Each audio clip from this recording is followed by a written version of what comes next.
భారత్పై ట్రంప్ టారిఫ్ల తగ్గింపు 15 నిమిషాల్లోనే 13 లక్షల కోట్ల లాభం.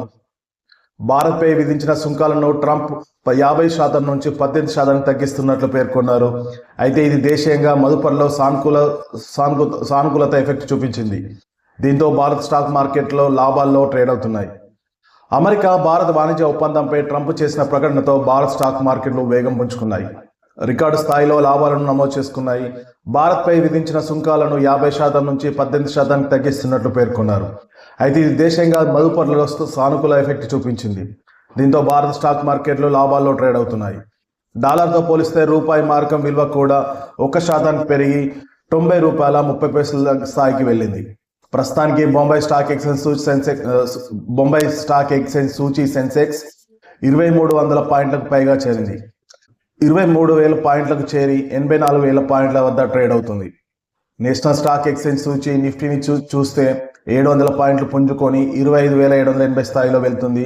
ఇటీవల చూసుకుంటే స్టాక్ మార్కెట్ సూచీలు ఇంతటి స్థాయిలో లాభపడడం ఇదే మొదటిసారి. ప్రారంభంలో చూసుకుంటే ఎక్కువ లాభాల్లోనే ట్రేడ్ అయ్యాయి.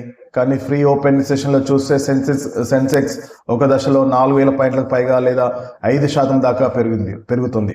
నిఫ్టీ రికార్డ్ స్థాయిలో చూస్తే 1,400 పాయింట్ల వరకు లాభాల్లో ప్రారంభమవుతుంది. అయితే ఈ దశలో కేవలం 15 నిమిషాల వ్యవధిలోనే BSE లిస్టెడ్ కంపెనీల మార్కెట్ విలువ 13 లక్షల కోట్లు పెరిగింది. తర్వాత అమ్మకాల ఒత్తిడి రావడంతో సూచీలు వెనక్కి తగ్గిపోయాయి.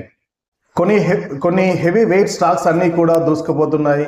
ఇటీవల 2 దేశాల మధ్య అనిశ్చితి కొనసాగింది. దీంతో విదేశీ పెట్టుబడిదారులు భారీగా తమ ఇన్వెస్ట్మెంట్లను ఉపసంహరించుకున్నారు. చివరికి స్టాక్ మార్కెట్లు భారీగా పతనమయ్యాయి. ఇప్పుడు చూసుకుంటే ట్రేడ్ డీల్ కూడా లాక్ అయిపోయింది. మరికొన్ని రోజుల్లో నష్టాల నుంచి గట్టెక్కించే దిశగా కొనుగోలు జరగడంతో కొన్ని హెవీ వెయిట్ స్టాక్స్ అన్ని కూడా మంచి లాభాలను నమోదు చేసుకున్నాయి. ఇక రిలయన్స్ ఇండస్ట్రీస్ చూసుకుంటే ప్రస్తుతం 4% లాభంతో 1,450 స్థాయిలో ఉంది. ఇంట్రా ట్రేడ్లో చూసుకుంటే 5% పైగా వృద్ధి చెంది 1,489 వద్ద గరిష్టానికి రికార్డ్ చేసింది. M&M షేర్ కూడా 4%కి ఎగబాకింది. బాలకృష్ణ ఇండస్ట్రీస్ షేర్ ఓ దశలో 20% పెరిగి మళ్ళీ కాస్త వెనక్కి తగ్గింది. మరోవైపు axis bank, HDFC, ICICI bank షేర్లు కూడా 3% దాకా పెరిగాయి. TCS, HCL technologies, Infosys, Wipro, tech Mahindra లాంటి 2% లాభాల్లో ట్రేడ్ అవుతున్నాయి. ఇక ఎగుమతులపై ఎక్కువగా ఆధారపడే గోకుల్దాస్ ఎక్స్పోర్ట్, అవంతి ఫీడ్స్, ఇతర టెక్స్టైల్స్ స్టాక్స్ కూడా 20% దాకా పెరిగాయి.